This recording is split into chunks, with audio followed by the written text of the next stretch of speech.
Hello everybody and welcome back to our channel. In today's video, I'll show you how you can change business name in Google Business Profile. Let's get started. Open up your browser and then in the search bar search for business.google.com.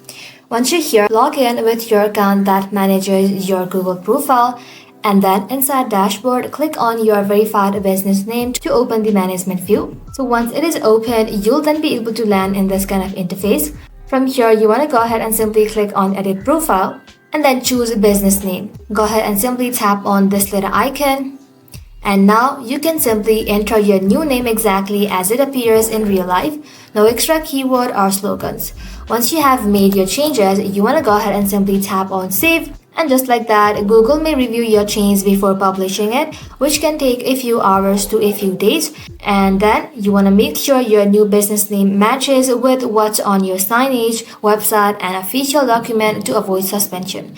That's it. Your updated business name will now show on Google search and maps once approved.